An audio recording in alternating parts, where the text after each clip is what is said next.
esperança. Essa análise que eu vou trazer para vocês agora é totalmente diferente. Muito diferente de qualquer outra que eu já tenha feito aqui no canal. Porque a gente está diante de um momento único, singular, em que tudo pode mudar em um piscar de olhos, em um estralar de dedos. E o curso da história do Brasil pode ser alterado pela coragem de um único homem. Deputado Eduardo Bolsonaro, vamos hoje ter uma longa conversa sobre as atualizações nos Estados Unidos, sobre o que está acontecendo aqui, quais são as reuniões que nós estamos tendo. Vamos falar aqui sobre o clima, o que aconteceu, quem nós encontramos, pelo menos em termos gerais, quem nós encontramos, quem nós ainda vamos encontrar. Se vocês estão me vendo de gravata, é porque certamente eu estou tendo que ir à Casa Branca, porque eu não coloco gravata em hipótese nenhuma. O Eduardo está com a gravata separada aqui daqui a pouco. Queria agradecer a todos vocês da audiência, pedir que logo, desse início, essa vai ser uma dessas, um desses programas históricos. Peço que você crave o dedo no like, que você que está assistindo pelo X aperte o botão do repost e que você mande nos seus grupos. Eduardo Bolsonaro adora música. Compartilhando o link. Que você mande para os amigos e para os inimigos. Afinal, esse é o Paulo Figueiredo Show. I would like to ask you to give us the open camera because I want to talk about Rumble. Eu queria fazer aqui o agradecimento especial ao pessoal do Rumble. Se você não sabe, o Rumble é a plataforma de vídeos que promove a liberdade de expressão. Eles lutaram contra a censura das Big Tech e agora estão lutando com força contra a censura do Alexandre de Moraes no Brasil. O Rumble, junto com a Trump Media, são empresas coligadas, são as empresas que entraram com uma ação em corte federal americana contra o Alexandre de Moraes, pedindo danos morais, inclusive, na pessoa física. Agora, imediatamente antes da gente entrar no ar, pouco antes da gente entrar no ar, não foi nem combinado, porque ele não está aqui, o CEO do Rumble, meu querido amigo Chris Pavlovski, fez um tweet, né, vou chamar de tweet, um post no X, dizendo o seguinte: Brasil, olha que bacana, falando do Brasil, eu ainda estou lutando pelos seus direitos humanos. O Rumble vai voltar e a liberdade de expressão vai vencer. Talvez tome algum tempo, mas nós somos incansáveis. Mas eu sou incansável. E realmente o Chris Pavlovski tem sido um gigante na defesa da liberdade de expressão no Brasil. O Alexandre de Moraes chamou de criminoso, né? Já pode chamar o Alexandre de Moraes de fugitivo, porque ele foi intimado e não compareceu, né? Não deu resposta aqui, até onde eu sei, às autoridades americanas. Pelo menos foragido. Porque fugitivo, foragido, porque ele interrompeu a delação do Cid. Primeiro que é bizarro, né? Não foi delação, minto, foi em sede de interrogatório, mas antes ele tinha participado da delação, algo que é proibido em lei, né? O juiz participar da delação do réu. Mas, quando começou a transmitir a audiência de instrução e julgamento no STF, o Moraes ele interrompeu o Cid, quando o Cid mencionou Paulo Figueiredo, para dizer o seguinte: Paulo Figueiredo é um foragido da justiça. Só que você nunca foi citado. Nunca foi. O Moraes já foi citado e não respondeu. Então, eu acho que já vale, né, botar o Moraes foragido aí, ou fugitivo, como quiser, né, da justiça americana. Ele realmente foragido, né? Porque já existe uma... No conceito dele, né? No Xandiquistão. Pelo menos no conceito dele. Mas ele, eu diria que é melhor ser foragido da justiça brasileira do que da americana. É difícil colar esse papo dizendo que o Brasil viveu a democracia e os Estados Unidos é que tá fazendo uma ditadura, né? Uma lawfare contra ele, coitado. A juíza trampista da Justiça Federal da Flórida. E o pior é que na Flórida o processo tá na mão de uma pessoa que, se não me engano, foi indicada pelo... Foi Bush ou pelo Clinton? Acho que foi pelo Bush. Foi pelo Bush, eu acho. Foi pelo Bush. Tá complicado dizer que o Bush é extrema-direita também. Bom, nós temos aqui, vamos ter algumas coisas aqui. Para vocês utilizarem o Rumble, vocês não conseguem sem uma VPN. Porque o Rumble segue bloqueado no Brasil desde fevereiro, porque se recusou, foi a única empresa de Big Tech que efetivamente se recusou a cumprir as ordens do Alexandre de Moraes. A palavra do Chris Pavlovski não está apenas nos tweets dele, ele está gastando uma fortuna com o advogado para ir atrás do Alexandre de Moraes e está arcando com a empresa dele, está fora do Brasil. Se Google e Meta tivessem metade da coragem que o Chris Pavlovski tem, o Brasil já tinha melhorado, porque eu sempre digo isso, as redes sociais têm um poder gigantesco, né?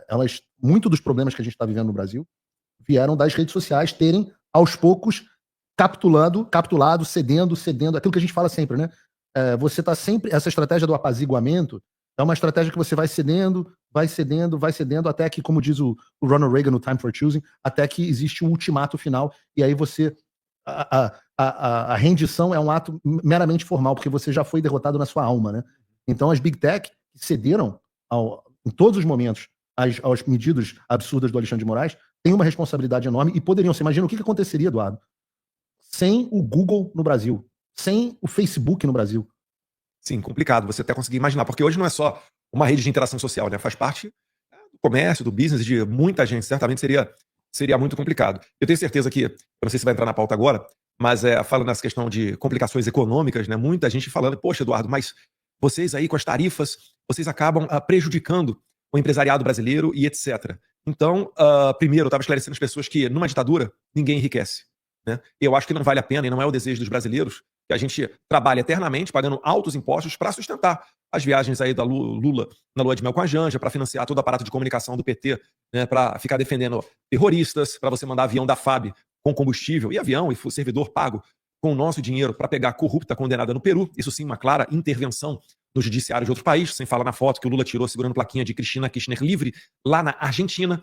Então, visando quebrar as pernas desse sistema, acabar com a lawfare, resgatar a nossa democracia, a gente recorreu ao exterior. Porque no Brasil já não tem mais ferramentas de você lutar contra isso. Respeito, mas não tem como levar em consideração as pessoas que dizem que temos que resolver os problemas do Brasil internamente. No Brasil já não existe nada interno. Você pega o meu caso, por exemplo, antes de devolver a palavra aqui para o Paulo. O próprio PGR falou que as minhas atividades aqui nos Estados Unidos são legais. E o Alexandre de Moraes, no mesmo dia, arquivou o pedido do Lindbergh e do PT para caçar o meu passaporte. Por que eles fizeram isso? Porque eles não queriam me dar o label, o frame, o rótulo de perseguido. Ô, Eduardo, pode voltar para o Brasil. Alguns colegas até aconselharam, agora você volta para o Brasil. Aí eu falei, não, você não entendeu nada do jogo ainda. E 2 meses após esse fato, o que ocorreu? O Marco Rubio, né, respondendo a uma entrevista ao congressista Corey Mills, disse que provavelmente aplicaria sanções ao Moraes, sendo que eu e o deputado Felipe Barros nos encontramos com esse deputado que fez a pergunta uma semana antes, o Corey Mills.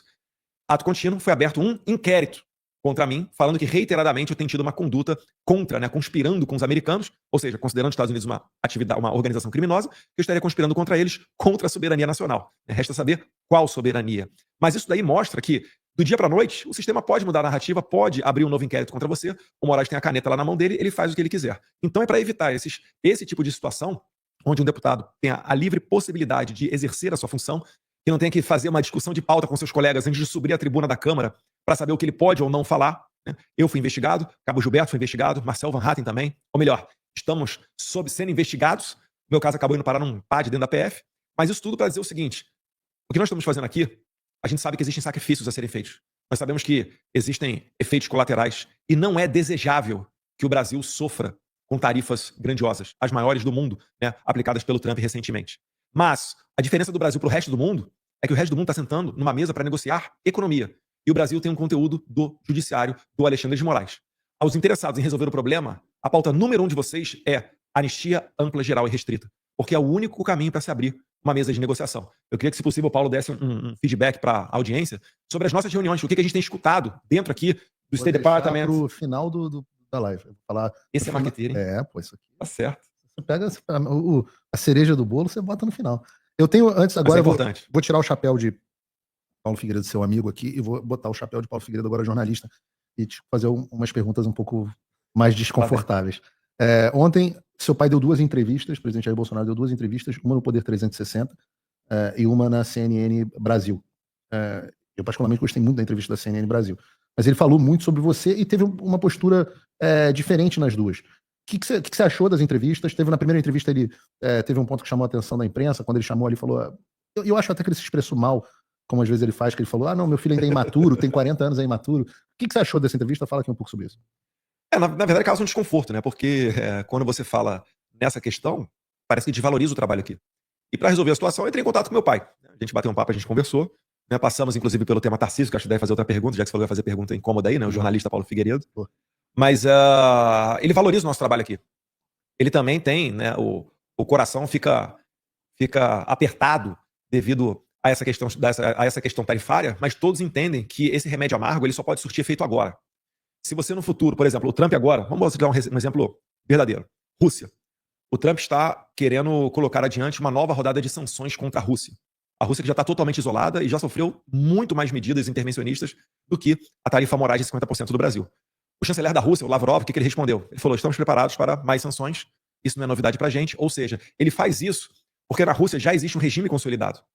Se o Trump aumentar as tarifas contra a Venezuela, né, ou sancionar pessoas do regime do Nicolás Maduro, da narcoditadura, isso não vai surtir tanto efeito. Por quê? Porque o regime já está instalado. Ele já não tem outra saída. O que nós queremos para o Brasil é aplicar essas medidas, sim, sanções, prezado general Mourão, elas são medidas consideradas do gênero, né, ações diplomáticas, para que o Brasil não chegue a um ponto de consolidação do regime. se você retirar os Estados Unidos, se você retirar o Trump da equação, o que vai acontecer? Primeiro, né, e principal pauta, que é a pauta de direitos humanos. Essas velhinhas, essas pessoas que nunca pisaram numa delegacia, que nunca, muitas delas, pegaram numa arma e não foram apreendidas sequer com armas, acusadas de um golpe de Estado sem armas, algo bizarro, né, que o mundo não comenta, porque não houve realmente uma investida para se tomar o Estado, seria impossível, por mais que o coração das pessoas tivesse revoltado com o resultado daquelas, entre aspas, da eleição de 2022, essas pessoas continuarão presas. Bolsonaro vai estar fora da corrida presidencial. Você acha que Bolsonaro fora teremos eleições legítimas ano que vem? Porque o Moraes ele vai se fortificar se isso se verificar. Eu estou respondendo ao inquérito. Então, decretação do exílio aqui ad eterno. Vocês acham que pessoas, pense no nome da direita que você gosta e que está pleiteando ir para o Senado ano que vem, uma pessoa que com certeza você sabe que votaria a favor do impeachment do Alexandre de Moraes, essa pessoa vai ficar inelegível. Essa pessoa não vai ter as contas dela eleitoral aprovada. Porque não precisa mais de motivo nesse país para você trazer esse tipo de condenação. Então o Brasil vai ser mergulhado num regime igual ao da Venezuela.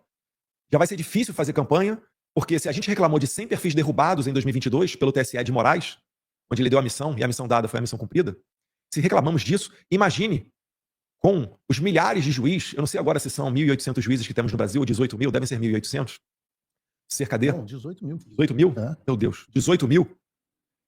Todos eles serão um Alexandre de Moraes em potencial para atuar nas redes sociais na eleição de 2022.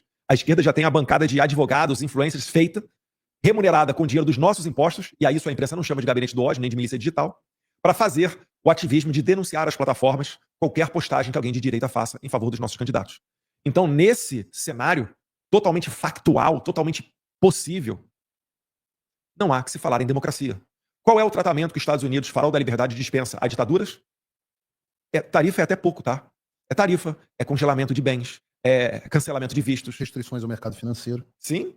Por exemplo, a Rússia não tem acesso ao sistema SWIFT, né, de transações internacionais. Então você vai puxar para baixo Banco do Brasil, Caixa, uma série de outros fatores que vão ser muito mais impactantes do que o cálculo que tem sido feito sobre a tarifa de 50%, que é uma possível redução do PIB nacional de 0,2%, talvez 0,3%.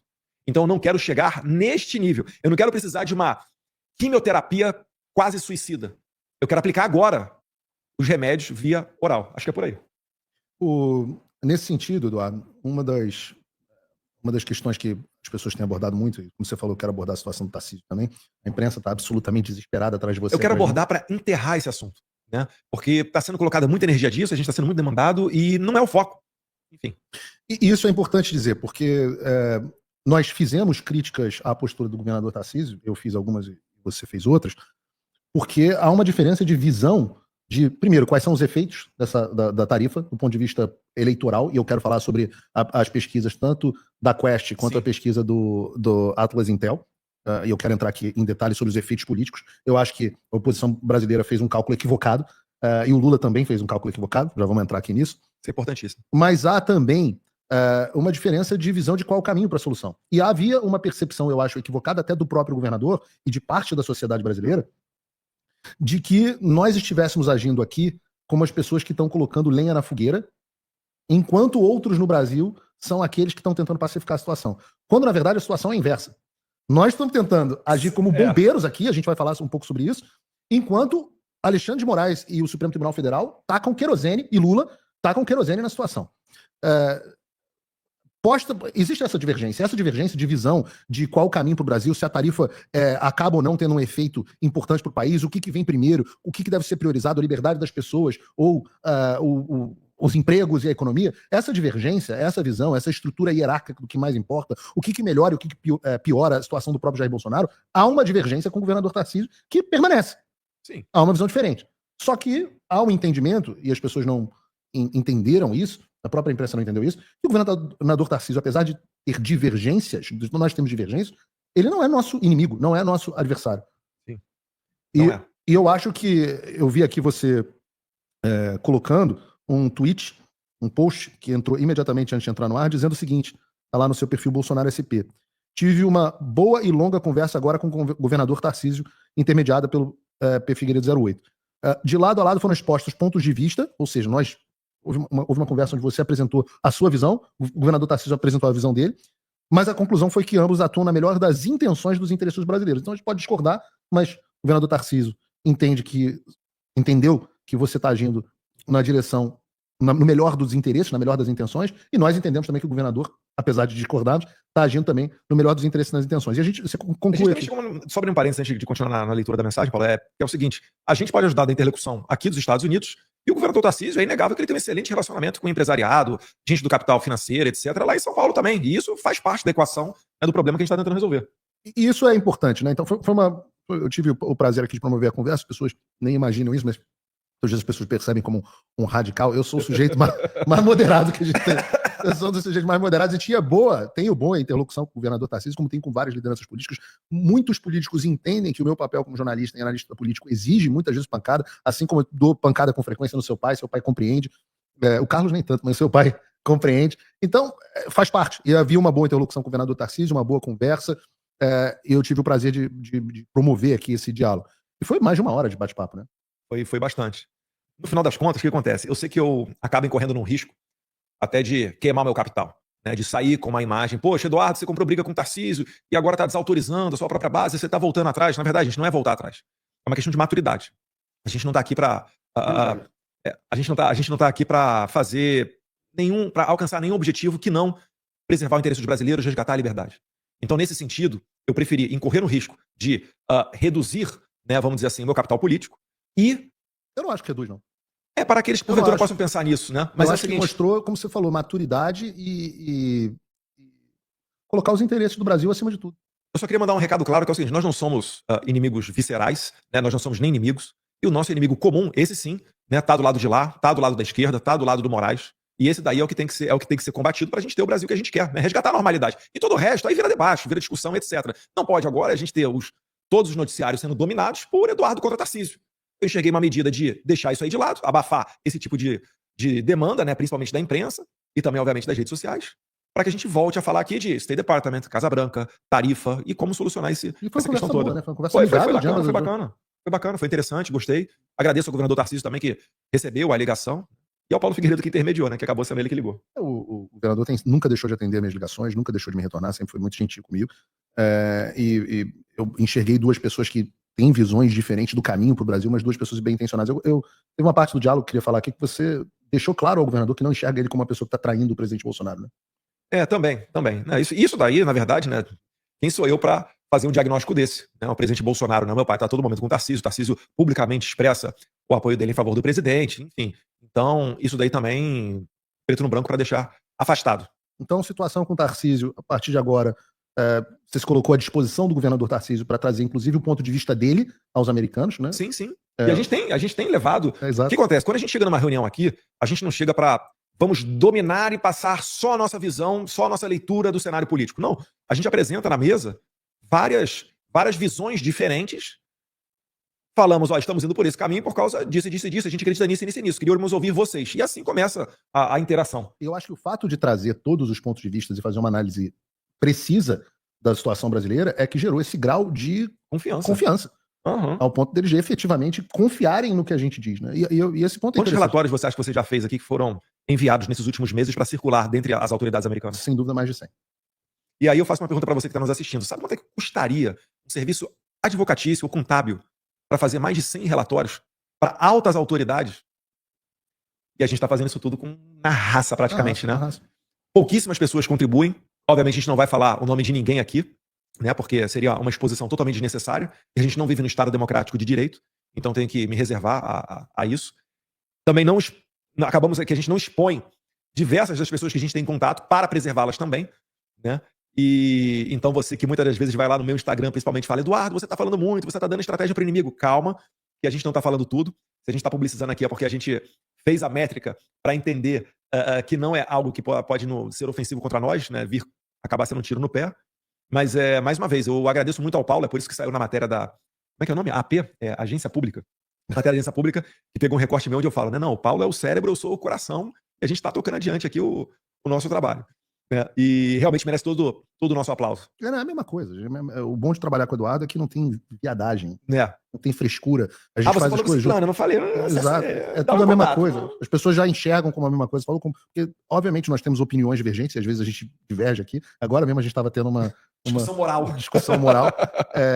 Mas a gente entende que quando a gente se une numa direção, é uma direção conjunta, né? No final das contas, Serenor Tarcísio você se colocou à disposição do governador para transmitir o ponto de vista dele e pediu ajuda ao governador para transmitir a posição, sim, que é a posição que a gente tem recebido de fato do governo americano a respeito desse assunto, para qual eu vou deixar para o final.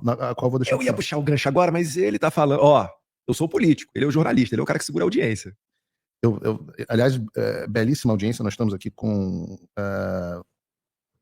aqui 37 mil pessoas, mais o Rumble assistindo aqui o programa. Peço a você... TV Flórida compartilha também na Fio Diário. TV Flórida, Fio Diário, os canais do Paulo Figueiredo Show, o canal do Paulo Figueiredo Oficial, Rumble, Twitter, Real P Figueiredo 08. Estamos aqui com uma audiência absolutamente gigantesca. Se você curtir e compartilhar o vídeo, então, nós vamos ter uma audiência... Legal. Eu faço isso. Eu no começo aqui tava metendo a mão no celular porque eu tava pegando o link e faço isso nem sempre só quando eu estou participando, não. É verdade, eu já vi você fazendo várias vezes, tanto para mim quanto para outras pessoas aqui. Eduardo, eu vou abordar algumas coisas aqui, que eu vou passar por algumas perguntas dos meus patronos, mas queria abordar um tema com você que é relacionado a essa divergência que a gente tem com o governador Tarcísio e com outras pessoas da oposição. Né? Hoje eu estava com um deputado amigo que estava puxando a orelha, falando assim, pô, Paulo, você está batendo muito duro na oposição, você está batendo muito duro na gente, batendo muito duro na gente. E eu disse a ele que eu estou batendo porque eu espero mais deles e acho que eles estavam fazendo um diagnóstico equivocado da situação. Num primeiro momento, quando vieram as tarifas, houve uma leitura que foi o Lula entrou em estado de euforia, começou a comer jabuticaba e ficou feliz. Celso Amorim cantou Quem Tem Medo do Lobo Mal? Eles entenderam que eles estavam ali numa situação onde estava resolvido o problema político do governo que estava se afundando, que o Lula ia disparar em popularidade. Eles se inspiram muito no Canadá, né? No caso do Polievre, né? E você, por outro lado, a oposição, inclusive o governador Tarcísio nesse time, começaram a entrar num estado de pavor. Olha, nós vamos perder a eleição para o Lula agora, o Lula estava nas cordas e a gente reabilitou o Lula. Muitos deputados começaram a falar, não, vamos tentar jogar a coisa na conta do Lula, na conta do Lula, na conta do Lula. E no final das contas, quando nós começamos a... Estratégia errada até, né, de jogar na conta do Lula. Independente... Porque ele não vai conseguir resolver os principais problemas da carta do Trump. Exato. Independente do ponto de vista de estratégia, propriamente dito, eu sempre digo que a melhor estratégia é falar a verdade. Sempre digo, e eu acho que a gente trabalha muito bem junto por causa disso, que às vezes a gente fica assim, pô, será que é melhor politicamente? Assim, fala a verdade, e a verdade se encarrega do resto. E a verdade é que o Lula não é o ator principal que levou o Brasil a essa situação. Contribuiu. Ele, sem dúvida nenhuma, contribuiu. Se o Lula tivesse uma boa relação com os Estados Unidos, não tivesse provocado, não tivesse apoiado o Irã, não tivesse apoiado o Hamas, não tivesse arrumado treta com o BRICS, não tivesse empurrado o Brasil na direção da China, não tivesse aberto as pernas para o narcotráfico no Brasil, que foi um assunto que abordaram com a gente ontem. Sim, a simpatia do governo Lula com o narcotráfico e a leniência do Supremo Tribunal Federal com o narcotráfico também. Se não tivesse querido investido na ideia de fragilizar o dólar, se tivesse estabelecido uma boa relação diplomática com os Estados Unidos. Se não tivesse no BRICS criticado a Ucrânia bombardear a Rússia. Exato. Se o Lula não tivesse seguido esse caminho, talvez o Brasil não tivesse tido essas tarifas. Mas seria menor, com certeza. Eu acho até, agora a seguinte, opinião minha, tá? Opinião do Eduardo Bolsonaro, até dia 21 de julho, não, até dia 4 de agosto, até o final de agosto, talvez, provavelmente eu sou deputado, tá? Então, Deus queira, né? Eu tenho imunidade parlamentar no artigo 53 da Constituição. Mas a minha opinião é que o Brasil já ia tomar tarifa. No primeiro momento, vocês lembram quando o Trump foi na Casa Branca, fez uma coletiva de imprensa, segurou um painel com vários países e cada um com uma tarifazinha? E aí a China, acho que estava tomando uns 50%. A China estava com uma das maiores tarifas do mundo. A China chegou a ter 125%. 125% chegou a ter. E o Brasil estava com 10%. Qualquer pessoa minimamente entendida, né, de economia ou de matemática, olha para aquilo dali e fala, meu Deus, abriu um caminho gigantesco aqui para o Brasil morder uma fatia desse mercado da China, porque vai ser mais barato você produzir no Brasil e mandar para os Estados Unidos. E lembrando, os Estados Unidos são 350 milhões de consumidores, mas mais do que isso, são consumidores com poder aquisitivo. Porque às vezes a pessoa, não, a China tem 1,5 bilhão, beleza, legal, baita mercado, maior mercado em número de consumidores do mundo, mas nem sempre serve a todos os produtos, porque falta, muitas das vezes, poder aquisitivo, principalmente o pessoal da parte da área rural. Então, naquele primeiro momento, causou até estranheza. Falou, calma aí, o Trump está dando um presente para o Brasil. Ninguém falou nada, mas todo mundo viu. E isso era muito contraditório com as condutas e falas do Lula. É dizer, o Lula, gente, é o bêbado da rua. O Trump não está muito preocupado com o que ele fala. Mas quando ele começa a tomar esses rumos de tentar influenciar, principalmente a América Latina, que é a nossa região, dentro dos fóruns internacionais, quando ele começa a liderar essa questão de moeda dos BRICS. Poxa, gente, com todo respeito, quem é o Brasil na fila do pão para querer criar uma moeda dos BRICS? Para querer bater de frente com os Estados Unidos? E não é só criar uma moeda dos BRICS, não. Ele fala assim, a gente quer criar essa moeda para bater de frente com o dólar americano. Eu falo, meu Deus do céu. Até o chanceler da Rússia, o Lavrov, falou, ó, isso daí é ideia lá dos brasileiros, tá? Não vem olhar pra gente aqui querer dar mais sanção pra Rússia, não, porque isso daí é coisa dos brasileiros. É claro, né? A China adora. Mais uma guerra aí que um outro país está comprando contra os Estados Unidos. E aí veio o presente pra China agora, né? Porque essas tarifas de 50% no Brasil voltam a colocar aquele campo de oportunidades de volta pra China. Nessa disputa internacional por mercado. Ao mesmo tempo em que China e Rússia estão marcadas para ir à mesa de negociação com os Estados Unidos falar de tarifa. Porque tanto Putin quanto Xi Jinping não estavam chupando jabuticaba. Então reparem que assim, a culpa passa longe de Eduardo Bolsonaro e Paulo Figueiredo. Agora, realmente, os 50% que o Brasil está tomando, que é a maior tarifa recente que o Trump aplicou, todos os outros países, né? México, Japão, União Europeia, todos os outros, Índia, estão com tarifas menores do que o Brasil. Porque o Brasil tem um conteúdo único, que é o conteúdo do Poder Judiciário, da lawfare. Na carta do Trump ele é bem claro, ó, a regulamentação da Big Tech, quem é que fez? Fez o STF brasileiro. Ainda através de uma grande imprensa, né, a Daniela Lima, na Globo News, mandando um recado de que ó, eles foram até alertados pelo Cássio Nunes, mas resolveram seguir adiante a despeito de eventuais sanções norte-americanas. Agora, regulamentaram a rede social, mandaram um recado para os americanos e estão reclamando das tarifas, agora segura o rojão. Vocês são os responsáveis pelas tarifas. Mais adiante, Trump fala em lawfare contra Bolsonaro e os seus seguidores. Aí você lê, sei lá, né, todo mundo que está preso, tomando processo. E não é só 8 de janeiro não, tá? A gente fala em anistia ampla porque tem muito mais gente nesse barco. Aqui nos Estados Unidos tem Ala dos Santos, Ludmila Lins Grilo, André Porciúncula. Lá na Espanha tem Oswaldo Eustáquio. É gente que não está metido no 8 de janeiro e sofre perseguição do Moraes. Então a anistia tem que ser ampla. Eleições limpas e transparentes ano que vem. Uma pauta que, se Deus quiser, o Cássio Nunes à frente do TSE, com a vice-presidência do André Mendonça ano que vem, na eleição, a gente pode também avançar em aprimoramento do sistema eleitoral, que deixe de ser criminalizado qualquer tipo de crítica e busca por solução. Quem que ganha, quem é que perde com o voto impresso? Quem é que ganha, quem é que perde com a impressão do voto e contagem pública deles? Se a gente copiar o sistema do Paraguai ou da Venezuela, já vai ser um avanço. Venezuela. Não falei errado não, tá? Na Venezuela tem o voto impresso. Enfim, então o que o Trump está falando é o seguinte, Brasil, ou você se comporta como uma democracia, com esses itens que eu falei, ou vocês vão ter o tratamento de uma ditadura. É simples assim. E o ponto é isso que você falou. O grande culpado dessa história, retomando o ponto aqui de falar a verdade, sem dúvida nenhuma, segundo a carta do Trump, o ponto central dessa história é o Supremo Tribunal Federal. São as práticas da perseguição da oposição política simbolizadas aqui com o ícone maior com o presidente Bolsonaro, de quem o Trump ainda fala no dia seguinte com uma repórter, eu nem sei qual foi a repórter, acho que foi a menina do SBT, que aborda o presidente Trump ali. A gente estava em reunião, saiu da reunião, viu o vídeo. Viu o vídeo na Fox News, né? A menina do SBT, acho que é a Patrícia do SBT. Sim. Até que te entrevistou no final de semana passada, né? Foi ela? Eu não sabia não. Eu ouvi dizer que foi ela, que foi a Patrícia do SBT que perguntou. Fez a pergunta e o Trump respondeu, Bolsonaro, eu não sei se vocês têm o vídeo aí, se a produção tiver, daqui a pouco passa, mas fala assim, Bolsonaro foi preso? Aí ele faz a pergunta, já teve o julgamento do Bolsonaro? É que os parâmetros são diferentes, exato, né? É que não é que o Trump está desinformado sobre o julgamento do Bolsonaro. O Trump, quando ele está perguntando, já teve o julgamento do Bolsonaro, ele está perguntando se já teve condenado, né? A condenação, a fase final, né, a audiência final do julgamento. Aí a repórter fala, o julgamento já foi condenado? Tem um vídeo ali, ó. Vamos assistir? Bota aí pra gente. They're treating President Bolsonaro very unfairly. He's a good man. Não é esse não. É outro vídeo. Ele pergunta, já foi condenado? O Trump já foi condenado? O Bolsonaro já foi condenado? Aí fala, ainda não. Aí ele fala, bom... Que medo, você imagina, chega a seguir para o Trump. Já foi condenado. Ele é capaz de anunciar uma tarifa de 100% congelamento de bem de um monte de gente na hora. Eu não tenho dúvida nenhuma que o Trump é capaz de fazer um negócio desse. O que esse vídeo mostra? Eu espero que a audiência tenha assistido, senão a produção tinha que botar aí pra gente. O que esse vídeo mostra? Em primeiro lugar, que a preocupação número 1 do Trump é a condenação do Bolsonaro. O Trump gosta, ele disse ali, não é meu amigo. Mas, cara, é inegável o quanto que o Trump gosta do seu pai pela forma que ele coloca. E a ressalva que ele faz é porque o Bolsonaro é muito difícil na negociação, né? Vocês vão lembrar, o Bolsonaro falou disso ontem, né? Exato. Que teve um problema. O aço de boa parte do mundo foi taxado pelos Estados Unidos no primeiro mandato do Trump.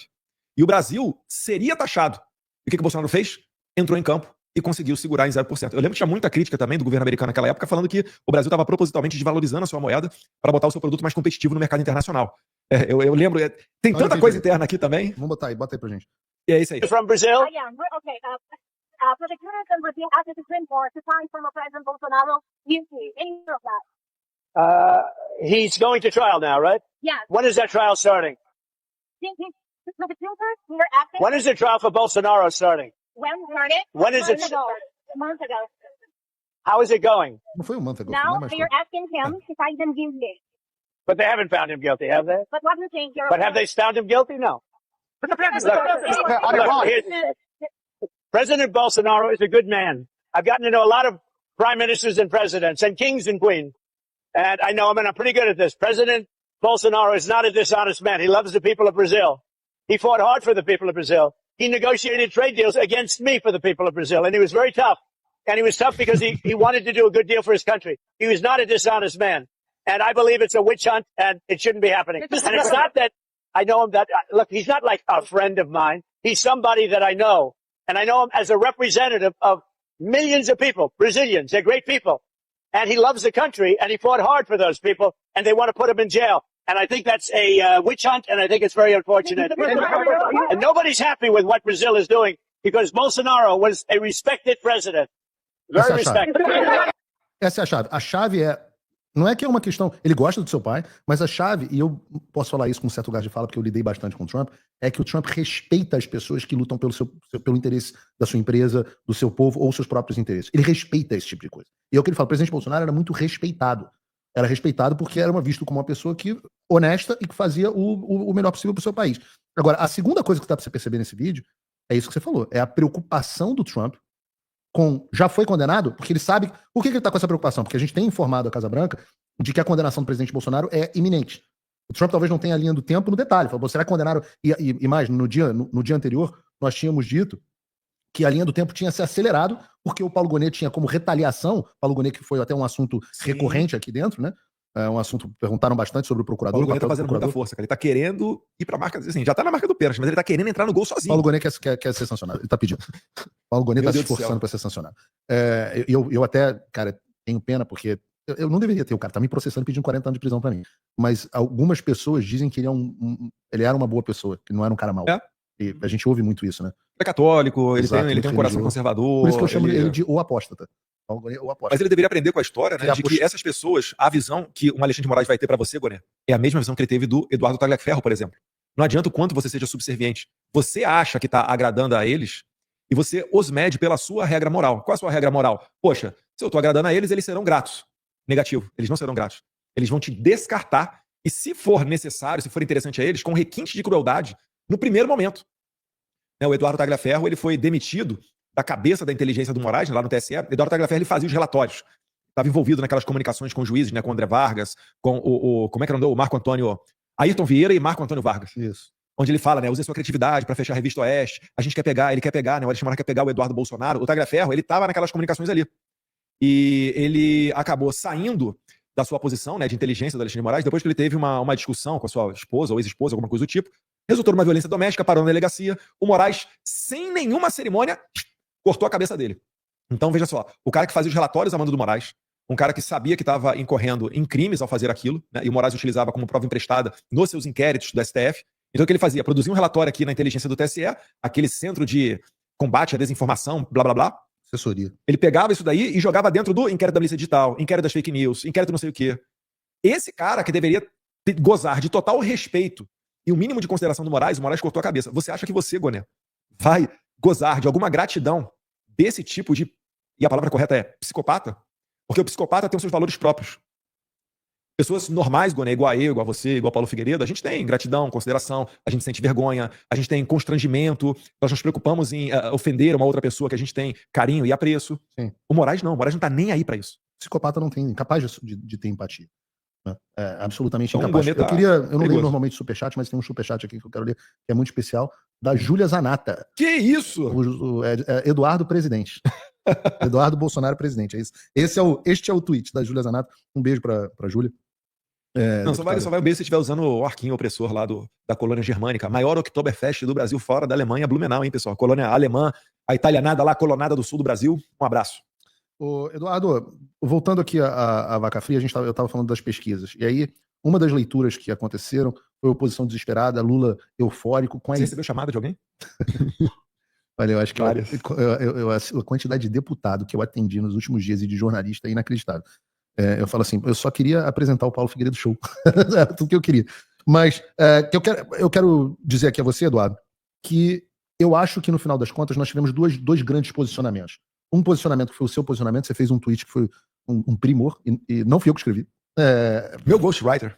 Não fui eu que escrevi, foi efetivamente assim, eu tava viajando, também fiquei assim, emocionado lendo, onde você faz um discurso real sobre a situação do Brasil, que é, olha, ninguém tá feliz com o que a gente tá vivendo.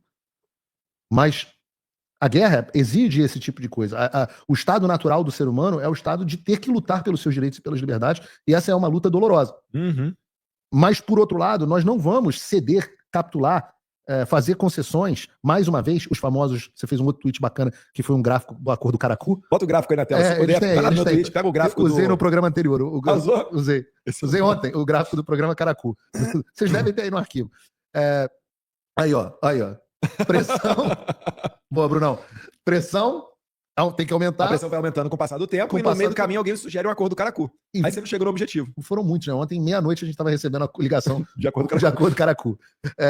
Mas a sua postura sempre foi: não vai haver acordo Caracu, não é isso que nós queremos, não era desta forma que nós queríamos, mas o presidente Trump quis que fosse assim e não vai haver acordo Caracu. Não adianta nos procurar com acordo Caracu. Agora é o momento de segurarmos firme e seguimos na direção adiante. Do outro lado, essa foi uma postura. E a gente não tem nem opção, né? Aí, imaginemos aqui que fomos aceitar e falar o seguinte, ó, vamos então trazer Imagina aí se você fosse fazer o acordo redução Caracu. de tarifa ou postergação, qualquer coisa que seja, confiando que o STF vai fazer uma medida que vá satisfazer alguns dos pontos da carta do Trump.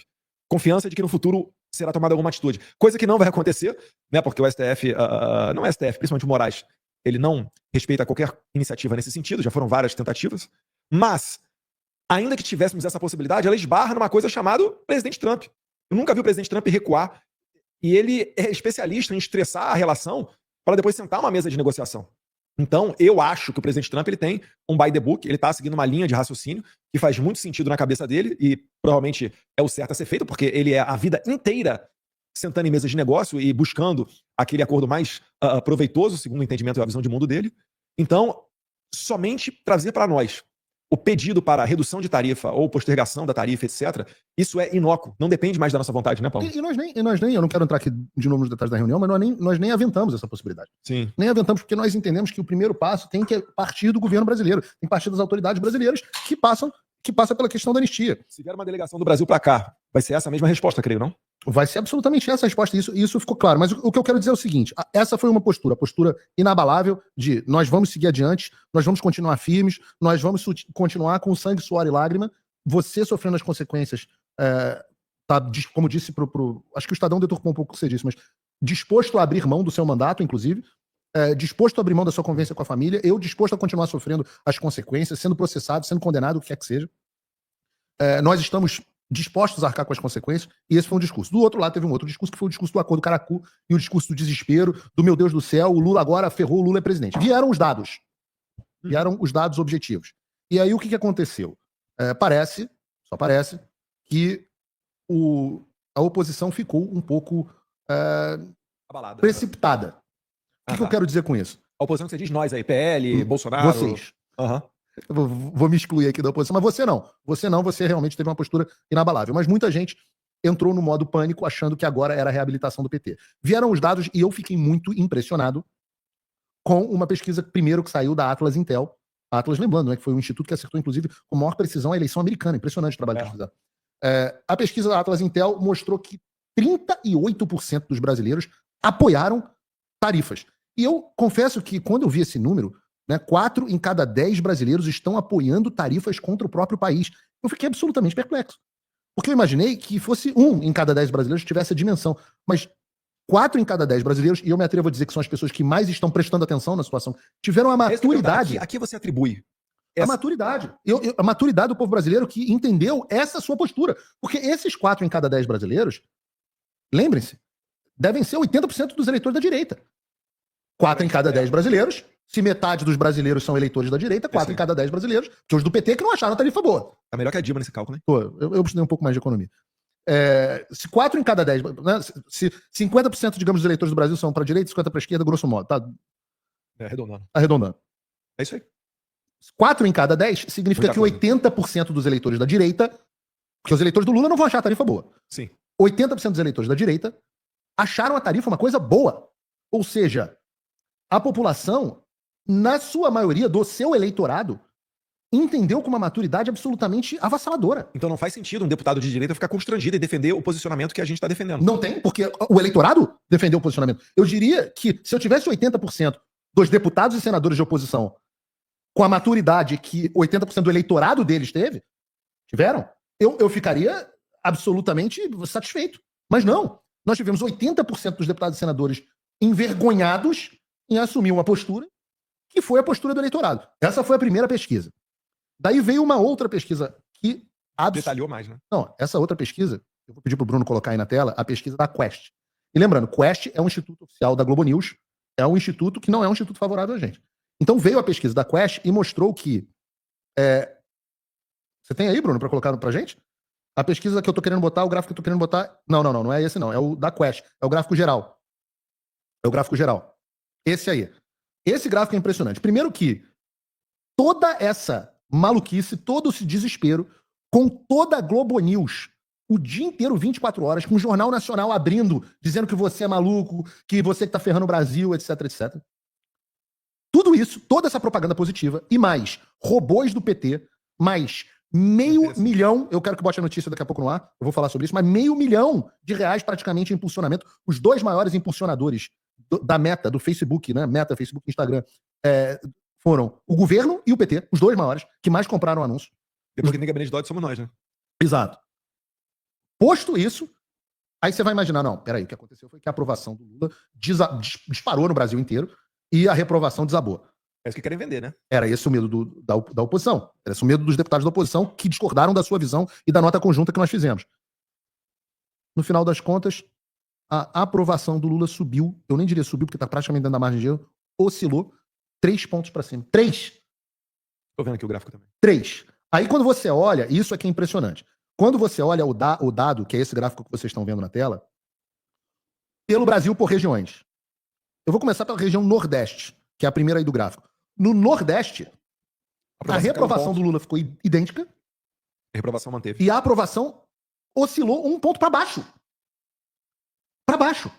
Quando você vai pro Sul, vou pular o Sudeste aqui. Sul, a aprovação caiu 1 ponto, oscilou 1 ponto para baixo e a reprovação 1 ponto para baixo. Estatisticamente, é 0. Não faz diferença. Não existe pesquisa com esse grau de precisão. No Norte e no Centro-Oeste, eu estava dizendo ao deputado Gustavo Gayer hoje, brincando com ele, que ele é do Centro-Oeste, futuro senador, se o Alexandre deixar, dizendo que a aprovação caiu 2 pontos e a reprovação permaneceu idêntica. Ou seja, em todas as regiões do Brasil, exceto o Sudeste, eu vou chegar no Sudeste, em todas as regiões do Brasil, esse medo, esse pavor de que as tarifas iam destruir, essa análise do pessoal da Faria Lima, isso é no momento zero. Teve impacto nenhum com toda, volto a dizer, com toda a Globo, com toda a imprensa, com toda a Globo News 24 horas por dia e com 500 milhões de impulsionamento nas redes sociais. Onde houve a mudança? Uma inversão de aprovação e reprovação. No Sudeste. No Sudeste, lugar do governador Tarcísio, a gente até falou, olha, talvez a sua percepção esteja enviesada, porque a gente olha o Brasil de fora e você está aí lidando com o Sudeste. No Sudeste houve, de fato, uma mudança acentuada. Por quê? A aprovação do Lula subiu 8 pontos e a reprovação, em contrapartida, desceu 8 pontos. Mas ainda assim, a aprovação do Lula no Sudeste ainda é 40% e a reprovação 56%, ou seja, ainda tem um net, né, um saldo de reprovação de 16 pontos. Mesmo. 16 pontos. Então, essa falácia, eu quero dizer isso, você, deputado da oposição, você está caindo na narrativa da Globo. Você está caindo no conto do vigário. As pesquisas dos institutos favoráveis a eles mostram, seja firme, o Brasil está com você. É um mito de que isso vai reabilitar o Lula. Os números não mostram isso. Tenha ousadia. Who dares wins, né? Quem ousa, vence. A sorte favorece o audaz. Nós não estaríamos aqui se a gente ouvisse Rede Globo. Nós não teríamos chegado a esse ponto, feito algo que nenhum país conseguiu fazer na defesa da sua liberdade. Olha, são mais de 200 países batendo na porta do Trump. Nós ontem chegamos na reunião e as pessoas falaram, o que vocês fizeram aqui em Washington foi inacreditável. Isso foi demais. Fala aí. Teve uma... Eu vou usar mulher, né? Não vamos botar o nome das pessoas não, porque é muita exposição. Mas uma das mulheres chegou e falou, olha, eu não sei se vocês sabem, mas esse tiro de bazuca, isso tudo, foi porque vocês não só conseguiram atrair a atenção. Vocês, como é que ela falou? Ela falou shake, né? Acho que foi o Beto que falou, vocês... Rattle, foi a expressão que eu... Rattle é agitar, né? Vocês agitaram demais as coisas aqui dentro, que vocês foram aqui, foram ali, não sei o que e tal. Aí eu falei assim, olha, eu até falei, obrigado, tô recebendo isso como um elogio. Ela falou, porque realmente... E aí depois falando com uma outra pessoa, né, um outro conselheiro, ele falou, normalmente as pessoas nos procuram aqui pedindo ajuda. Eles não trazem pra gente a solução, a visão do cenário, relatórios, um plano by the book que faça sentido. E aí a parte do cérebro, né, do pink do cérebro, tá o cérebro aqui do lado aqui pra ser o... A gente vai substituir a entrada do Paulo Figueiredo Show, a musiquinha do jingle, né, do General Figueiredo lá dos anos 80, pelo Pink e o Cérebro. Mas isso daí foi... Realmente é o seguinte, e mais uma vez, sem escritório de lobby, né? Recursos parcos. Às vezes eu posto uma foto aqui, acolá, algumas das vezes que a gente veio a Washington, nem sempre, né? Fazendo videozinho com um tripé encaixado na árvore no meio da praça. Tem uma árvorezinha ali na frente da Casa Branca, que é o nosso cinegrafista oficial. Ali é o nosso cameraman. É o nosso cameraman. Poxa, o quarto-sala, de favor. Pô. Aí um dorme no sofá-cama, o outro dorme no Colchão quarto, inflável. outro bota o colchão inflável lá no chão. Eu não tô reclamando não, tá? Tá sensacional. Poxa, isso daí tá estrutura maravilhosa. Mas eu tô querendo mostrar pra vocês que a gente chegou muito longe e isso com muito pouco, era totalmente inesperado. Se você voltar um ano atrás e falar, olha, a sua missão Trump vai ser eleito, consigam a atenção dele para ele falar de Bolsonaro, trazer pro Brasil isso. Iam falar, loucura, vocês jamais vão conseguir isso. Mais uma vez, né? A sorte acompanha o audaz. E eu queria deixar isso aqui ressaltado, mas se o Paulo puder dar mais detalhe Eu vou falar especificamente agora, então, sobre as reuniões que o pessoal está querendo saber. Antes, compartilha, curte, comenta.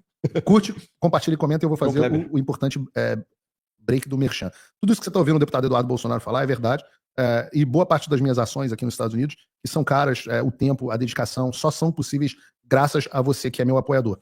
E se você não é, eu quero demonstrar aqui, em primeiro lugar, a minha gratidão aos apoiadores. Eu vou ler algumas perguntas dos patronos aqui já no final do programa. Poucas, mas vou ler algumas, sorteadas aqui. Mas se você pode se tornar meu apoiador. É muito simples. De uma forma tranquila, sigilosa, você pode entrar em www.paulofigueiredoshow.com/apoie. Você tem a modalidade de apoiador, é uma quantia irrisória de pouco mais de $5 por mês se você usar o cupom PFigueiredoShow que está na descrição. É tudo feito por cartão de crédito para empresas internacionais, você está protegido, você está com seu sigilo garantido. São dados que aqui dos Estados Unidos que o Alexandre não tem acesso. Você pode também se tornar meu patrono Gold, que além do conteúdo exclusivo de apoiador, você entra no nosso grupo de WhatsApp, você entra no nosso, você faz reuniões mensais de Zoom comigo, você passa a poder sugerir pauta, você ganha acesso ao meu e-mail pessoal para você mandar, perguntar, esse tipo de coisa, que é o que eu posso oferecer. O Alexandre está bloqueando o OnlyFans do Alan dos Santos, então também não posso nem oferecer mais meu corpinho nu. Parei até de malhar e academia, porque já vi que não vai adiantar. Obrigado, Alexandre. Tamo junto. Nunca critiquei, né? Nunca critiquei. Então, mas eu convido você aqui a se tornar um dos meus apoiadores. O link está na descrição. Realmente só as pessoas que fazem diferença. Se você não me apoiou até agora, é uma pena, porque outras pessoas apoiaram e permitiram que chegasse aqui. Mas apoia daqui para frente, porque a gente não vai parar. Por isso que a gente está aqui. Né? Nós estamos aqui, vamos continuar aqui. Pelo visto, vamos ser demandados. Nós estamos aqui a convite. E, na verdade, viemos para ficar um dia e estamos tendo que ficar 3. Porque as agendas estão se multiplicando, né? Inclusive, eu esqueci de avisar isso à minha senhora. Meu amor, se você está assistindo a gente, desculpa, mas não vou voltar hoje para casa, tá? Mas é por um bom motivo e ela sempre me apoia quando sabe que esses são os temas que a gente tá tratando aqui. Natália deu uma rosnada pra mim, você ouviu ontem no telefone.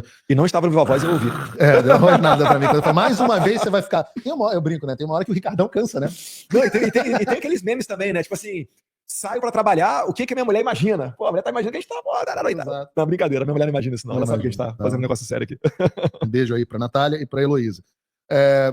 Bom, Eduardo, acho que a gente não pode dizer, a gente toma sempre o cuidado de não dizer o nome das pessoas que a gente conversa, mas ontem a gente pode dizer que tivemos três grandes reuniões, passamos basicamente a tarde inteira no Departamento de Estado dos Estados Unidos. Foram pelo menos 4 ou 5 horas aí. 4 ou 5 no horas. Total. Sim. Na verdade, nós tivemos até mais, porque a gente teve uma reunião 11h30. E emendou no jantar. Exato. E depois um jantar com as pessoas da Casa Branca. Você botou até a foto com a Carrie Lake? A Carrie Lake não tem problema colocar foto porque ela tem um perfil político, ela é uma pessoa que certamente não se incomoda com esse tipo de exposição e sempre foi uma aliada. A Carrie Lake, ela tem alguns vídeos que já viralizaram no Brasil, fazendo uma lacrada em cima ali de uma grande televisão americana, quando ela tá tirando leite da vaca. Anteriormente também ela tem um discurso numa conferência de imprensa, numa coletiva de imprensa, em que ela finaliza defendendo a liberdade de expressão e fala que o próprio jornalista que tá criticando ela, né, seria beneficiado do que ela tá fazendo.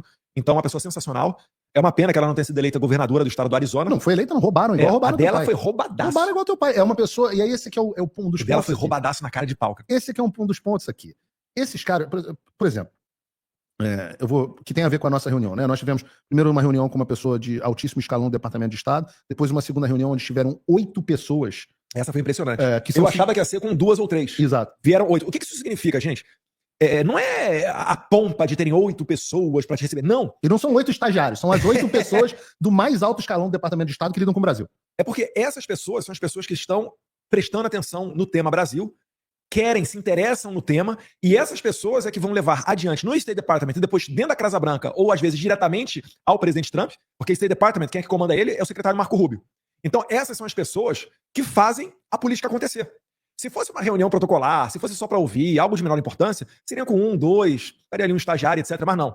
Eram 8 pessoas, assim, tomadores de decisão. Então daí a importância daquilo que a gente leva e o interesse foi tão grande que durou algumas horas essa reunião, né? 55 mil pessoas nos assistindo, só para te falar Eita. isso.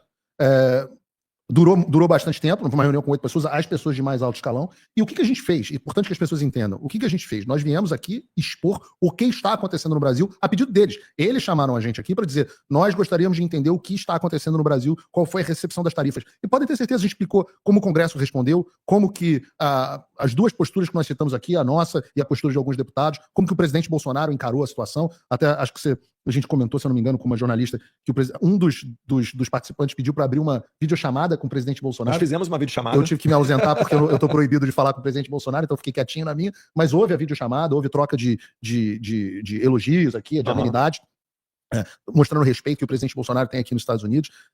E foi exposta toda a situação, como que o Supremo Tribunal Federal respondeu, e uma das coisas que chama a atenção é que as pessoas pensam que nós viemos aqui tacar lenha na fogueira. Não, pelo contrário. Pelo contrário. Nós viemos aqui a tentar atuar como bombeiros, na tentativa de, olha, presidente Trump, se possível, substitua as tarifas por sanções específicas a determinados indivíduos. Né? Olha, por isso que elas podem ser mais efetivas, dê um tempo para a sociedade brasileira chegar a uma conclusão. Agora, do outro lado, o que nós ouvimos? Nós ouvimos, olha, como é que é possível esperar que o presidente... Primeiro, o assunto passou a ser um assunto do presidente Trump. Sim. Então é um assunto do presidente Trump, é a decisão do presidente Trump. Como que é possível? Se fosse secundário, ele delegaria para algum dos seus assessores. Eu achava que no começo, não por ser secundário, mas eu achava que pela quantidade de demandas mundiais e geopolíticas que o Trump está abordando diretamente, que ele fosse delegar os assuntos da América Latina ao Marco Rubio, 100%. Isso não ocorreu. No Brasil, naquele primeiro tweet, naquele primeiro post dele na Truth Social, quando ele fala o nome de Jair Bolsonaro e fala que ele pessoalmente está olhando de perto, assim, esqueça. Tudo passará pelo Trump. Então é necessário entender como é que funciona a cabeça do Trump. E isso é um ponto importante porque foi unânime. Isso é importante que vocês saibam no Brasil. Em todas as reuniões que nós tivemos ontem, seja na reunião com o senior official, a reunião com as 8 outras pessoas, depois na reunião privada com outro senior official, seja no jantar que nós tivemos com as pessoas que são amigos pessoais e trabalham na Casa Branca com o Trump, incluindo a Kari Lake, a posição de todos foi unânime. Não haverá 1 milímetro de concessão a não ser que o Brasil dê o primeiro passo. Não haverá 1 milímetro de concessão. Pelo contrário, o alerta que nós ouvimos ontem foi: se continuar neste ritmo, o presidente Trump talvez tome medidas adicionais que podem, inclusive, envolver o mercado financeiro. Então, o que eu quero dizer aqui para vocês? Como é que vocês podem cobrar alguns, não, eu diria, os 20% dos eleitores, né, e a parte que não compreendeu, como podem cobrar que nós façamos qualquer coisa para tentar apagar o incêndio, se, enquanto isso acontece, o Alexandre de Moraes emite uma ordem de bloqueio. Can you give me the broad camera here? De bloqueio contra o Rumble. Como pode uma empresa que está bloqueada no Brasil, como podem esperar que nós consigamos fazer qualquer coisa enquanto o Alexandre de Moraes emite ordens contra um cidadão americano? Como podem esperar que nós façamos qualquer coisa se na semana seguinte ao comunicado, o Paulo Gonet vai lá e apresenta alegações finais contra o Bolsonaro completamente absurdas, semelhantes às que o Donald Trump sofreu, e antes do prazo. Antes do prazo. Como é que podem esperar esse tipo de coisa? Como podem esperar que nós façamos alguma coisa quando o Alexandre de Moraes persegue empresas americanas e cidadãos americanos? Rodrigo Constantino. Como o caso do jornalista Rodrigo Constantino. Como podem esperar que nós façamos alguma coisa quando o ministro Barroso, presidente da Suprema Corte do Brasil, emite uma carta chamando o presidente Trump de burro, ou seja, mal informado, que não sabe o que está acontecendo, uma incompreensão da realidade, ou seja, chamou de burro, e o Donald Trump é tudo menos burro, e ao mesmo tempo diz que salvou a democracia quando o Donald Trump passou. Esse cara é muito... a mesma narrativa da esquerda. É a mesma que ele sofreu. Que seria fazer um comentário desse. É isso. Eu falo, presidente Barroso, pelo amor de Deus, em que planeta o senhor está? O Donald Trump passou 4 anos ouvindo a ideia de que ele era uma ameaça de democracia, que o 6 de janeiro que aconteceu aqui foi uma tentativa de golpe. Tudo isso que os senhores estão copiando e colando dentro da Suprema Corte brasileira veio daqui, o Trump sofreu na pele.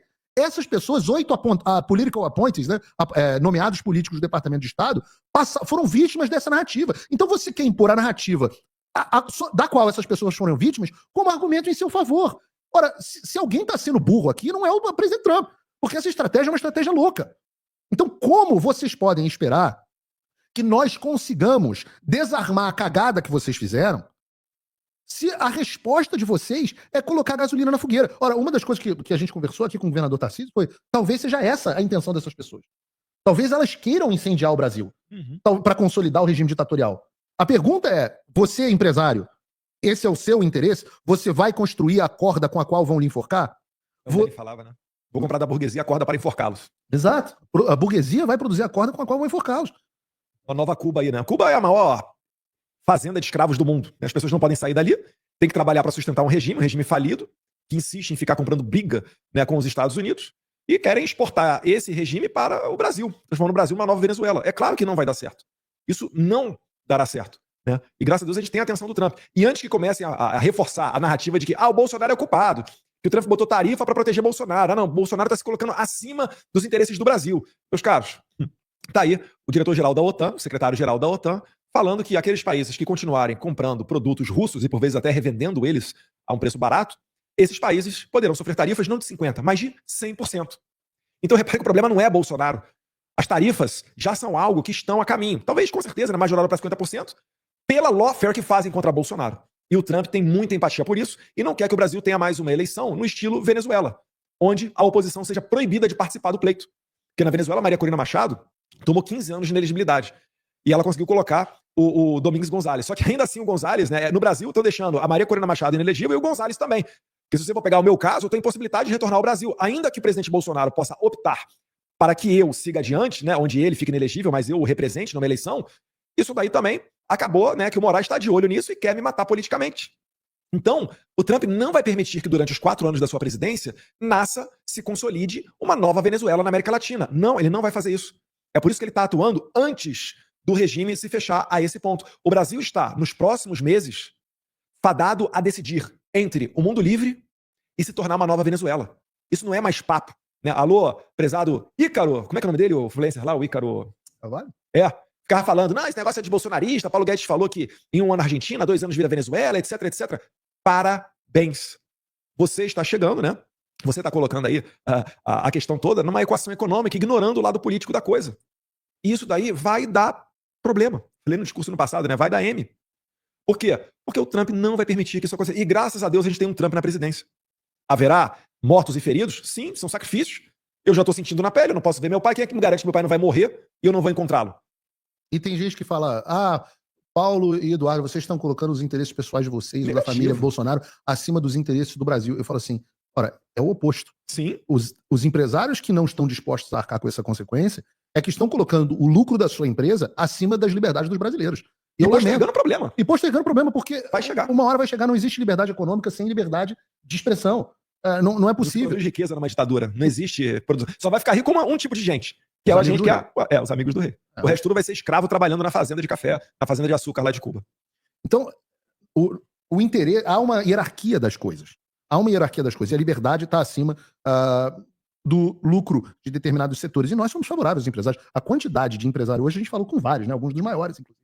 A quantidade de empresários. Sim. Empresários, se os senhores querem fazer alguma coisa, os senhores todos contratam os escritórios das esposas, dos ministros, dos filhos, dos familiares dos ministros. São todos seus contratados. Está na hora de ligar para os seus advogados e explicarem para eles o tamanho da cagada que está acontecendo. O mais importante que você que está em casa, você que está nos assistindo, entendam é a chance de se retrocederem aqui sem um avanço do Supremo Tribunal Federal, na verdade do Congresso Nacional, né, com a liberação do Supremo Tribunal Federal que tomou o Congresso de refém, a única chance é através da anistia ampla, geral e restrita. Qualquer outra coisa, os senhores estão gastando tempo e estão escalando a situação e tornando ela mais difícil de resolver. A seção 301 de investigação que vão fazer o Departamento de Tesouro, as pessoas que não entenderam isso ainda, a investigação foi de fato já aberta, esse é um caminho para sanções financeiras, para bloqueios de determinados setores, para bloqueio de acessos, barreiras e boicotes a determinados bens. Já imaginou se o Brasil não tiver acesso, por exemplo, a semicondutores, como que houve com a China?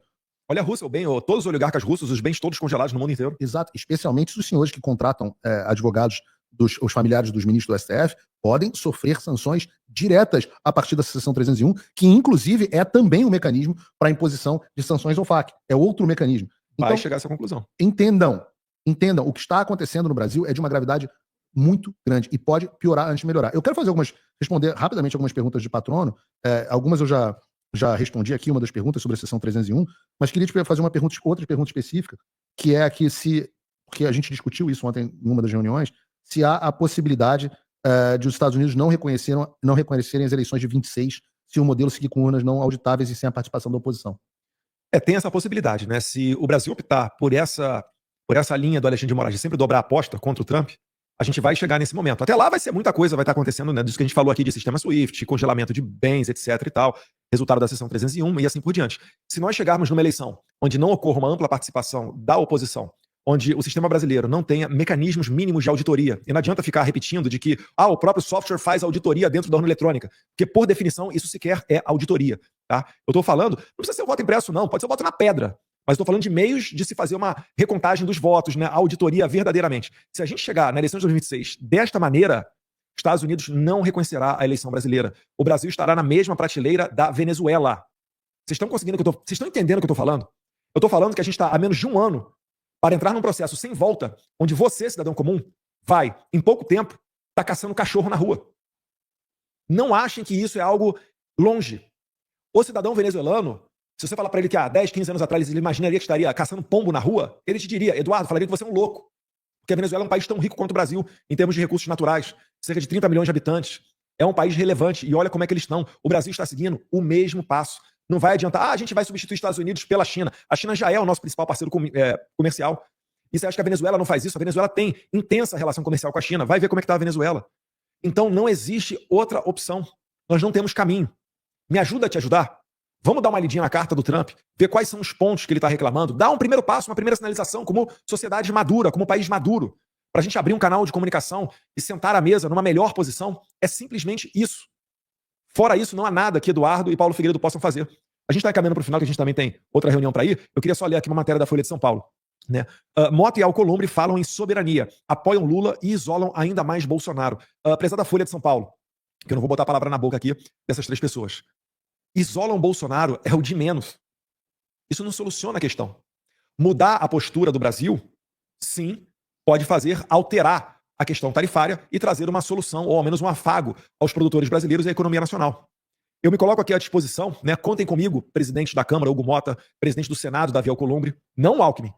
O Alckmin aqui... Como é que vai levar o cara que estava posando com um terrorista do Irã? Pessoas que mataram americanos. Exato, não tem como. Não tem como. Mas, Hugo Mota e Davi Alcolumbre, o Congresso tem total condição de ser protagonista nesse imbróglio. Total, absoluta. Porque do Congresso pode, deve e Deus quiser sairá a anistia ampla, geral e restrita. É o único caminho.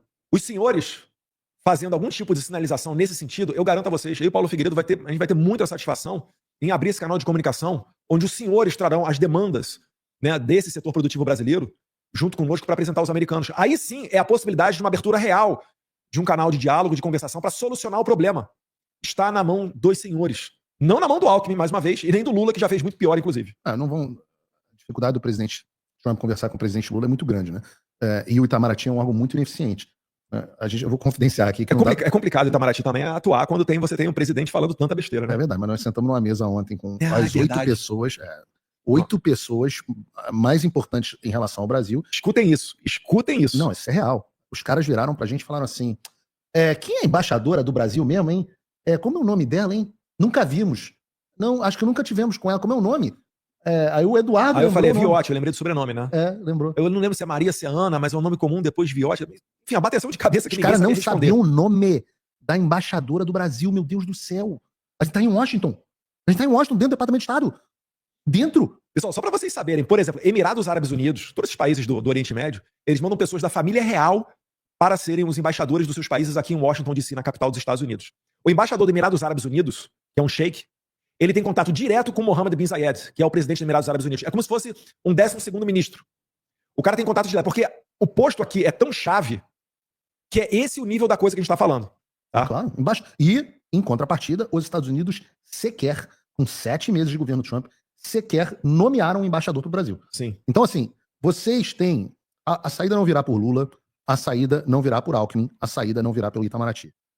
Presidente Mota e presidente Alcolumbre, os senhores têm o privilégio de gozar de pessoas que têm interlocução direta e estão dispostas, esse é o grau de maturidade, esse é o grau de preocupação com o Brasil, estão dispostas a colocarem os senhores dentro do West Wing da Casa Branca, da ala oeste, que é onde ficam os escritórios do presidente, para que os senhores apresentem as demandas do empresariado. Então, se alguém não está resolvendo o problema, não somos nós. Nós estamos nos colocando à disposição. Mas os senhores precisam dar o primeiro passo. Repara bem, para um político, uma das coisas que a gente mais presta atenção é no capital político, que em última análise é o nosso representado. A gente está aqui abrindo a possibilidade daquilo que melhor eu posso oferecer, né, o Paulo também, para Davi Alcolumbre e Hugo Mota. Não existe qualquer tipo de ressentimento. Inclusive, eu já tive boas experiências com o senador Davi Alcolumbre. no sentido de aprovação na Credem. Eu lembro até hoje que a Credem, quando aprovou o acordo de Alcântara, levou meses para a gente conseguir vencer a esquerda. Aliás, o pessoal que gosta de me criticar, quando eu fui presidente da Comissão de Relações Exteriores e Defesa Nacional, eu saí sem deixar nada na mesa sobre tratados Estados Unidos e Brasil, Israel e Brasil. Eu consegui vencer a tropa de elite do PT e do PSOL em todas as pautas relevantes para reposicionar o Brasil de mãos dadas com o mundo livre. Coisa que nem todo mundo consegue fazer. Aécio Neves, que era poderosíssimo no passado, no final do governo FHC, não conseguiu fazer. Eduardo Bolsonaro conseguiu fazer. Eu acho que é um privilégio. Os caras. E Davi Alcolumbre aprovou no Senado depois, de maneira, sem nem falar comigo, sem nenhum tipo de vaidade. Davi Alcolumbre aprovou o acordo de Alcântara, então sou muito grato a ele nesse sentido. Ainda lembro até hoje. E aí a gente entende quem são Davi Alcolumbre, Hugo Mota, a posição política deles, são políticos de centrão. A gente Sim. lida bem com isso, né? Eu acho que tem uma característica sua muito grande, que você lida bem com o centrão. Mas eu digo que eles têm um privilégio enorme de gozar o que poucos países gozam de uma pessoa com interlocução, com apreço e etc, etc, e que será ouvida. Se não quiserem utilizar, se quiserem continuar, a responsabilidade está no colo dos senhores. Lamento, mas os senhores são presidentes da Câmara e do Senado, grandes poderes trazem grandes responsabilidades. Eduardo, eu quero só fazer uma pergunta aqui. Não é incômoda não, né? É incômodo. Se aproximando do encerramento, dizendo o seguinte, estou recebendo muito aqui dos patronos, no superchat, etc. Caso o seu pai é o plano A, tá claro isso, seu pai é o candidato, é o que a população brasileira quer, a gente entende isso, é um presidente que tem uma história bem sucedida no Brasil e o povo brasileiro quer Jair Bolsonaro presidente. Nós estamos numa guerra, nem todas as batalhas às vezes são vencidas na guerra. Nós estamos nesse momento brigando pela anistia ampla, geral e restrita, que liberaria o seu pai da prisão. Ainda, no entanto, ele teria os problemas das duas ineligibilidades que ele tem, que podem ser resolvidos e a gente vai buscar resolver. Caso esses problemas da ineligibilidade não sejam resolvidos, falei que a pergunta era incômoda. Você está pronto para ser o candidato à presidência da República do Brasil representando a direita em 2026? Eu aceitaria esse desafio, né, com a condição de ter o apoio do meu pai. Por óbvio, ele é o candidato legítimo, ele é que tem o voto, né? Se ele entender dessa maneira, certamente eu me candidataria. Mas para a gente chegar nesse momento, a gente passa pela anistia ampla, geral e restrita. Pela anistia. Porque a anistia, ela vai, além de trazer justiça e paz de espírito, né, para o Brasil seguir adiante, voltar a debater temas de repercussão nacional, como o que eu quero mais fazer é falar sobre energia, relações internacionais, geopolítica, segurança pública, que é outro ponto que a gente abordou dentro do State Department, né? Essa questão do Lula, né, indo sempre na contramão da segurança.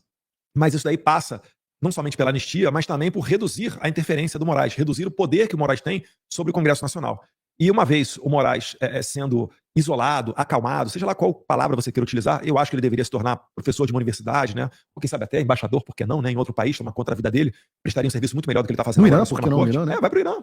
Fazer relações diplomáticas lá com os ayatollahs. Exato. Então isso tudo passa pelo momento que a gente está vivendo agora. E eu acredito muito que, tendo êxito nesse projeto, a gente vai fazer florescer um caminho para que o Jair Bolsonaro saia presidente. Esse é o melhor dos cenários. Mas se não lograrmos êxito, aí eu aceitaria sim o desafio de me candidatar à presidência, né, podendo retornar para o meu Brasil sem ser preso, afinal de contas eu não cometi crime nenhum, e aí sim poder ser ali o representante da vontade popular, obviamente sempre ao lado do Jair Bolsonaro. Uma coisa importante na questão da conversa com o governador Tarcísio é que, apesar de a gente discutiu esse tema, acho que vale dizer aqui, ele diz, eu não sou candidato nenhum do sistema, porque eu não sou candidato, eu não vou ser candidato, não tenho hipótese de ser candidato, não quero ser candidato, eu vou apoiar o seu pai ou quem o seu pai indicar, né? Ele deixou isso muito claro. Mas ele pode ser um dos indicados, está no radar, né, vamos dizer assim. As pesquisas ventilam vários nomes, eu, Michele, Tarcísio, o governador Ratinho, ele diz que não quer, afirmou categoricamente a você e a mim que não quer, que as pessoas vão surpreender e que ele é candidato ao governo de São Paulo. Ele não queria ser candidato ao governo de São Paulo também. Mas não tem problema não, na verdade é o seguinte, já tem grupo que fala que gosta da ideia de eu sair candidato, caso o Bolsonaro não consiga, né? Já tem grupo que fala que gostaria que o Tarcísio saísse candidato, e cada um, enfim, isso aí da democracia. Eu não fico... Eu posso ser considerado uma pessoa ingênua, então eu acredito no que o governador me falou. Nos falou. Não, também acredito no que ele falou, eu não vejo movimentação direta, né, a fim de tirar o Bolsonaro e colocar o Tarcísio. Cada um pode tirar a sua conclusão, assim como tem gente que acha que a gente está prestando um desserviço à nação aqui, né? Cada um que tire a sua conclusão, mas essa palavra final sobre apoio é do Jair Bolsonaro. Você está preocupado em fazer o certo, independente de se a população não compreender. Se fizesse um acordo falando assim, se tivesse a garantia de que sairia a anistia e eu precisasse me exilar aqui durante um bom tempo ou abrir mão de uma candidatura em 2026, eu o faria. Né? Isso eu já deixo claro. É que esse acordo não vai vir e a gente não confia mais em acordo caracu, porque a gente sabe que não existe nenhum respeito, nenhuma confiança basilar para iniciar essa conversa. Eu não faria, aliás, não deixaria você fazer. Fazer o acordo é liberdade para todos os brasileiros. Não vamos conceder nenhum milímetro para o regime. Isso é importante que as pessoas saibam.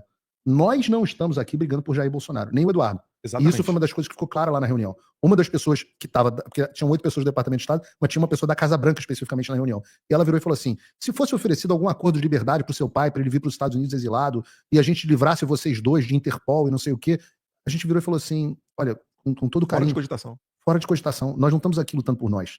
O que adianta fazer isso comigo e a Débora ficar lá presa e a família, as famílias todas, as pessoas perseguidas, os deputados que não conseguem falar, os deputados com rede social bloqueadas, os jornalistas exilados, os outros que não... O que acontece? Eu sei como a liberdade morre. Então entendam, não é por nós e não será por nós e não adianta oferecer nada, nos oferecer nada, porque eu sei que vocês não estão acostumados.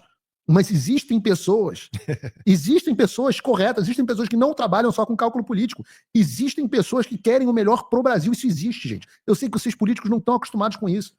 Eu lido com muito político, por isso que eu tô tão perto do Eduardo, porque é uma pessoa que compartilha dessa visão. E porque isso é raro. É por isso que eu tô aqui endossando ele para presidente, porque eu não vejo isso em outros lugares. Mas existem pessoas que querem o melhor. Existem pessoas altruístas, existem pessoas que submetem a Deus. Isso existe.